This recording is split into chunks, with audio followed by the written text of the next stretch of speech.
Good day, everyone. Welcome to Business World One-on-One. I'm Cathy Garcia, Editor-in-Chief of Business World. As Business World celebrates its 30th anniversary this year, the One-on-One series features insights from some of the top executives on how companies can remain resilient and relevant amid disruptive megatrends. Connectivity fuels digital transformation across communities, businesses, and individuals. For this episode, we will explore how connectivity can be further improved in the country. Converge ICT Solutions has set the standard in connectivity with its fiber optic internet service. Let's talk more about the vital role the company plays in driving digital transformation in the country with the Chief Operating Officer of Converge, Mr. Benjamin Azada. Converge has been reshaping the broadband sector. What's your assessment about the current state of connectivity in the country? So I think we've made a lot of progress over the past few years, especially during the pandemic. I think during the pandemic, everyone realized that they had to get business done, get things done, whether that's working from home, studying from home, or even just keeping in touch with family and friends. And that really drove a boom in broadband connectivity, especially in the home. I think since then, there's been a fundamental shift in how people perceive broadband. It's no longer a luxury, it's a utility. It's something that everyone needs to continue living their life, especially as things become more digital. Right? So the Philippines' digital economy is one of the fastest growing in the region in recent years.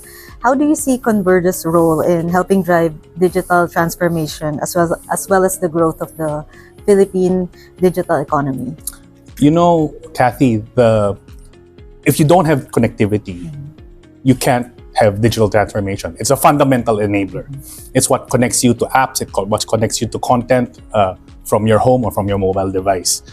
So our Philippine Development Plan, the one that's 2023 to 2028, there's actually a line there, actually a whole section in that report, in that plan that says we have to provide connectivity to more and more Filipinos. It's around building the digital infrastructure and bringing about not just physical connectivity, but digital connectivity. And we see Converge as playing a key role in that endeavor in supporting the Philippine Development Plan.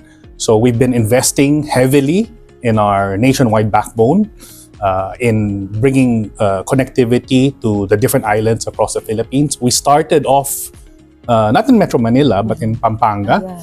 And progressively, we expanded our network to the whole of Luzon. And then a few years ago to Visayas and Mindanao. And we're continuing to invest in that. And I think that's going to be a fundamental enabler for not just for homes in bringing content and applications into the home, but also for businesses as they seek to digitize their operations. Yeah, but despite this progress, I think broadband penetration in the country is still kind of low compared to its neighbors like Malaysia and Vietnam. What do you think are the biggest infrastructure and policy hurdles that companies face in expanding connectivity in underserved areas? Well, first, Cathy, you know we're an archipelago. Yeah. Not as easy to roll out broadband, to roll out fiber across the country than it would be in a country in the mainland, Southeast Asia, like Thailand, Malaysia, or Vietnam, right? Because we need to lay undersea cables. And that's exactly what we did during the pandemic. We connected all the major islands, took advantage in a way of the fact that there was a lockdown, so we were able to accelerate our rollout, both of our terrestrial backbone and distribution networks and our submarine cable networks. So we were able to connect different towns and cities. And once we were able to light up those segments, we were able to start selling the internet to all those communities. Now, we have, I think, a plan to roll out another 500,000 ports very soon, mostly in Visayas and Mindanao, because this is the area where I think is still under-penetrated. very much so. We over the past few years we've been expanding our network both to the north, North Luzon, to the Ilocos region, but also down south to Bicol. And now we're in major cities in Vismin, but we want to get everywhere.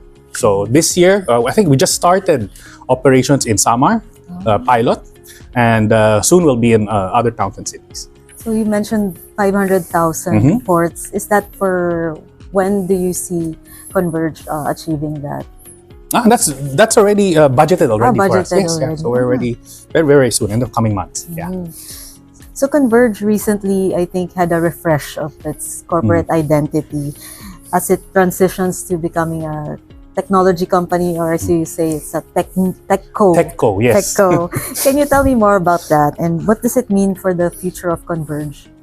So this is not just about a shift in just a brand, just changing our logo, our colors. It's also signaling to the world, to the market, that we're here not just to provide connectivity, but to help even more going up the value chain in helping companies to digitize and to bring human-centric solutions to families and to homes.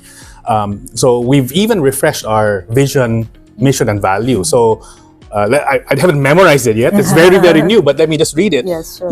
We want to be the foremost technology leader that powers digital journeys of tomorrow, uplifting the human spirit and moving the country forward. So it's moved from just about moving beyond just bringing connectivity to businesses and to homes, to more digital journeys and solutions. So that means delivering content, delivering applications, delivering things that are adjacent to connectivity. And that's where we see the growth coming as more and more homes and businesses come online. They're going to be asking for more and more in terms of digital enablement. There's a lot of opportunities in Yes. there, right? Yeah. So congratulations on your new role as COO. So it's been 2 months, and how has it been so far? And what do you see are the key operational priorities for Converge as it transitions into a techco? Well, thankfully, it wasn't a completely new thing to me because in my prior roles, immediately prior to this, I was in sales, basically, as a chief commercial officer. And prior to that, I was in corporate planning as a chief strategy officer. So it's more of a shift of focus, but not a completely new portfolio. I think there are 2 things that are on my plate that I see as priorities right now. Number 1 is to continue to work on the foundations. Delivering services nationwide is not easy. We're not perfect, right? Sometimes our network goes down. Sometimes customers complain. Sometimes it takes longer to repair a connection than we would like. There are customers are like. So what I'm working on is really on all of the different customer touch points, where we interact with customers, whether that is in the application process, installation process, service delivery, giving the internet, and then billing, collection, after sales, and how they interact with us on social media and through customer service. All of those touch points, we want to delight the customer. And to do that, you need systems, you need processes, you need controls, you need the right people. So it's not I wouldn't say it's a transformation, although in some senses it is, and in some aspects it is, like in our IT support systems. But in other areas, it's more of an evolution. But we need to keep at it, always try to get better every single day, so we can keep our customers happy and keep our subscriber base growing. Yeah, and I think because there's a bigger challenge for companies right now because of social media. And Yes. You have people have a higher standard for customer service. It gets, and you know what, Cathy, it gets, people's expectations go higher and higher. Nowadays, mawalan lang ng internet, 15 minutes, galit na sila. So, and that goes to show only that the internet is now a utility. It's something that it's like, it's like water, it's like electricity. Kung mawalan ng Wi-Fi, especially for the young ones, right? It's almost the end of the world. Yeah, exactly. Especially if you recall how when we were younger, it was dial up. Yes. Now, I mean, a 5-minute like download is like people are like complaining. If it takes more than a few seconds, they're already complaining. Yeah. Kung nag-lag lang ang Netflix, that's already a complaint. Yeah, exactly. And so that's the first one, right? The second aspect that I see is critical to my job is enabling innovation. We have a lot of ideas for developing new services, new products, even new ways of serving our customers. But we need to get better at bringing these ideas to reality, be more faster to market. So I'm also working on the processes on how we work with partners, with our product development team, our network and IT teams. So we make the process as smooth as possible so we can churn out innovations faster and faster. That's the only way you're going to be able to compete in the market, especially with the regulation, right? Yeah. So transitioning to that, the Konektadong Pinoy Act lapsed into law a couple of weeks ago. And how do you see this new law reshaping the competitive landscape for Converge and the broader industry? Yeah, Dennis and Grace have spoken about this, I think, repeatedly to the press, right, to our investors. But personally, I think Konektadong Pinoy is very noble in its aims because it's about the customer. It's about the Filipino. And hopefully, if it's implemented right, it will expand the reach of our infrastructure and the infrastructure of all the players. It will encourage in more investment, not less investment. And it will enable us to reach what the government calls GIDA, geographically isolated and disadvantaged areas. Because, right now we're in the major islands. We're in Cebu, we're in Mindanao, we're in Negros Island, and we just reached Samar, and we're in Palawan. But then there are a lot of smaller islands that we've not been able to reach. And we need more investment to connect these islands through, I was talking about submarine cables, right? We need that, or we need alternative technologies like satellite. I think there's going to be a multitude of technologies at play to be able to connect everyone to the internet.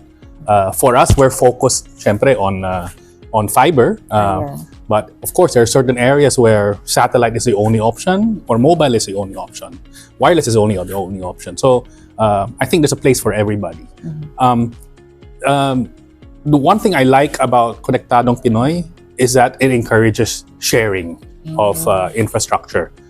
That will help us avoid duplicate investments, right? If we have the so-called dig once policy, for example, where we're sharing ducts, we're sharing underground ducts or overhead poles, right? That will also reduce the capex and the investment required, which hopefully will also bring down costs for the consumers.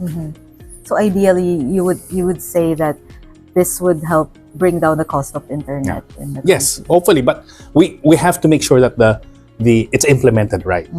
That's why the implementing rules and regulations are going to be crucial, and our team is actively working with the DICT to provide input to those regulations. Yeah, I think the Converge is very active in giving comments about the IRR.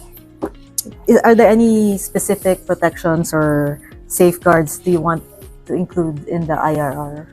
I think most important probably is making sure that when new players are vetted, because it's no longer a congressional franchise but review by the NTC, that the right standards are applied, and we don't allow in underqualified providers.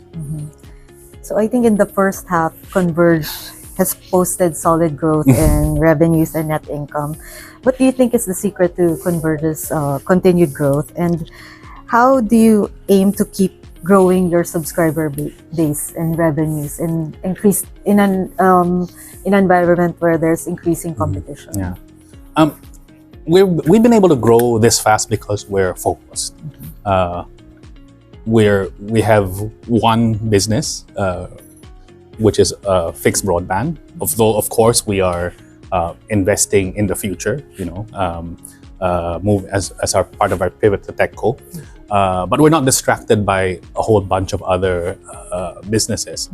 So focusing on the customer, focusing our investments on what really matters, and managing costs, of course, is what's enabled us to grow our both on a top line and the bottom line basis. So in terms of the growth prospects, I think you were asking the future. Internet penetration, as you said a while ago, is still quite low compared to our neighbors in the country. So there's still a lot of work to do. We need to be able to address the bottom of the pyramid and the GIDA areas that we were talking about. So there are, when we had our hyper growth period during the pandemic, our services were mainly geared to the A, B, maybe upper C class, right? No. Everyone has an internet connection at that level. Some of them have 2 or 3 and backup, right? Now it's really about how do we give it to the masses as well, right? So that's why we launched Bida as our flanker postpaid brand, Surf to Sawa as our prepaid brand. That's really about broadening the base, right? And even if it's less revenue per subscriber for those brands, but these are Filipinos who need broadband. Our infrastructure is there. So as long as we are able to tailor a product that is affordable to them while still being profitable to us, why not? So is that your strategy? How would you say Converge will try to differentiate itself in terms of service quality, pricing, and innovation moving forward? Well, we won the Ookla Awards, right?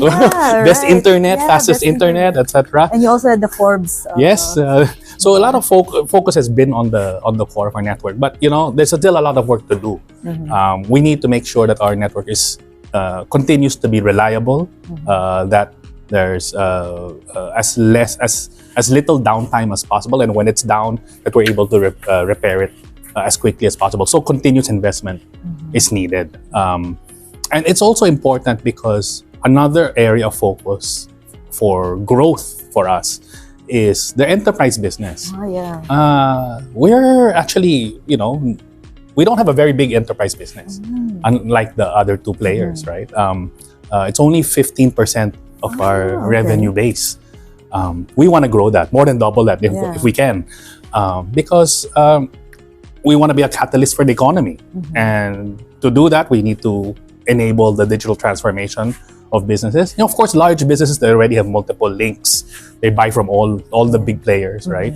But it's the SME market that I think is untapped and also underserved.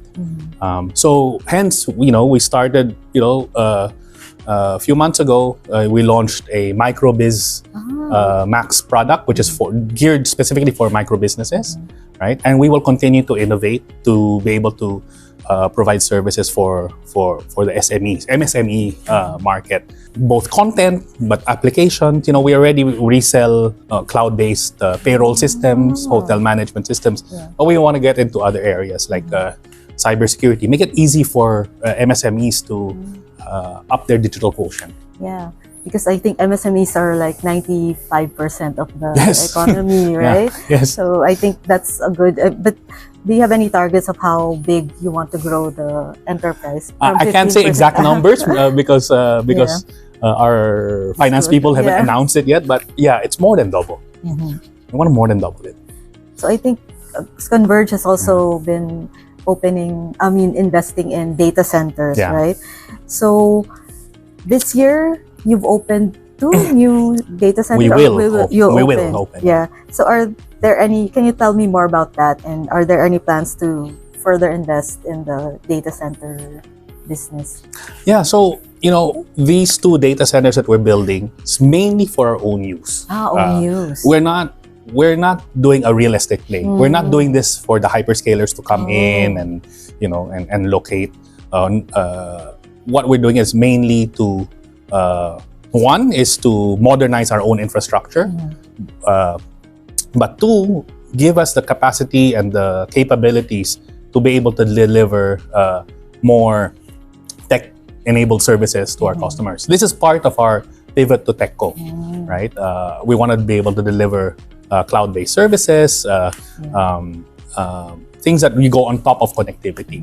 And these two are investments are the first in many that will come over the years. So right now, it's only for your own business. Yes. So we can't have a conversation without mentioning AI, right? So I think a few days ago, there was a survey by PwC where you were previously connected I've with. yet to read that. But And the Management Association of the Philippines showed that 68% of CEOs have factored in AI in their business plans, and I think 60% are also implementing AI initiatives. Can you tell us more about how Converge is applying AI in your business? Yeah, first of all, let me make the statement that AI is not one thing. It's a family of technologies, right? So it's not just ChatGPT, right? It's all sorts of stuff, right? Including even things like facial recognition. All of that is part of the AI umbrella. Even self-driving cars. No, so we've like many other companies, we're using AI selectively to improve productivity, to be able to do more with less. That's embedded in our network management system, so enabling us to do fault detection faster and be able to make corrections faster. Also, elements of that in the customer service side. But so far we've not taken the human out of the loop. Yes. So far, that's very important because we want to make sure that when we invest in AI, that we still have a very human-centric approach to dealing with our customers, and we minimize the potential of harm, right? So we're cautious about it. We believe in the potential, and actually, the data center investments that we were talking about a while ago, part of that's going to be AI enabled also, so that we can also offer AI enabled services to our customers, right? So the AI requires more computing power, right? And our data centers will be able to deliver that. So prior to your role as COO, you were the Chief Sustainability Officer as well. How is Converge integrating sustainability in its operations and infrastructure development? So for us, sustainability isn't a bolt-on. It's not CSR. It's not something we do just on the side so that we can comply with SEC regulations. No? We have 4 pillars to our sustainability strategy. Number 1 is around our customers and our people. So delighting customers by taking care of our own. That's actually our old mission statement, but it's the first pillar of our sustainability strategy, because sustainability is about people and planet, and so the first pillar is about people. So we have a whole slew of programs to make sure that we're developing, taking care of our people, giving them a place where they can grow, right? And at the same time, so that they can in turn give excellent service to our customers, right? And this also extends to our partners, right? So because a lot of what we do, is not just by our own core employees, right? We have a lot of partners around the country who either do the installations, who man the call centers, who help us with our repairs and network maintenance, right? We want to make sure that all of them feel part of the Converge family and that they are rewarded competitively. So that's the first part, the first pillar, right? The second one is really around governance, leading with good governance, right? So we've been focused very much on making sure that we implement the right controls, that there's adequate board oversight, and that's been very helpful for us because although this company is majority owned by Dennis and Grace, we are publicly listed and we have minority shareholders both locally and internationally, and we want to make sure that we're running this company in the interest of all shareholders. Third, it's giving back to the planet. So that's around making sure that as we grow, we do it without linearly also increasing our use of resources, our energy and our or materials, our carbon footprint. So we've been paying attention to that. Existing centers run, and this building where we're doing this interview is run on geothermal energy. Yeah, so we're taking advantage of that, and we'll continue to look for ways to reduce our carbon footprint. We've started piloting electric vehicles for our service vehicles, right? My own company car is, of course, EV. It's hybrid. Right? Hybrid, yeah. And then, of course, fourth is making an impact on the community. So our products and services, anything we design and deliver has to maximize the benefits for the country, but also minimize the harms. Hence, things like we know that the internet has some risks around child abuse, right? Yes. So we're also working with our partners in the government and NGOs to make sure that that online sexual abuse material is minimized, and also that we're also playing our part in terms of anti-scam campaigns and the like. Yeah. So maybe with what's the vision that the Mr. Uy and Mrs. Uy have for Converge in the next 3 to 5 years? What do you see? Are there any upcoming innovations or partnerships that we should watch out for? Well, first of all, I think this has been said before, but there is a growth target. We want to reach 4 million subscribers by 2027. And as I said a while ago, also significantly increase our enterprise and wholesale business. So we also see Konektadong Pinoy as a catalyst for that. Our network's only around, in terms of port utilization, is only around 35% utilized. We have 65% more to sell. And we can do that not only ourselves, but also if we bring on other smaller ISPs who may want to leverage our network to provide services in their local area. And we've already done this with Sky, right? With Sky. Yes, so parang siyang it's like a dress rehearsal for when Konektadong Pinoy happens, and we can do that on a more scaled basis. And we're investing also in our infrastructure and also our network management system, so that makes it easier to bring on board these other providers. Yeah. So you don't see Konektadong Pinoy derailing the target derailing the company from achieving that 4 million subscribers? No, we see it more as an opportunity. Of course, we're hoping that the rules of the game are clear and fair. That's what we want. We want to make sure that our investments, both past, present, and future, are protected, and we're able to benefit from that. So maybe for our last question, how do you define success, not just for Converge, but for yourself as a leader? So you alluded to it a while ago, right? You talked about PwC. So I joined Converge from PwC. I was a partner there.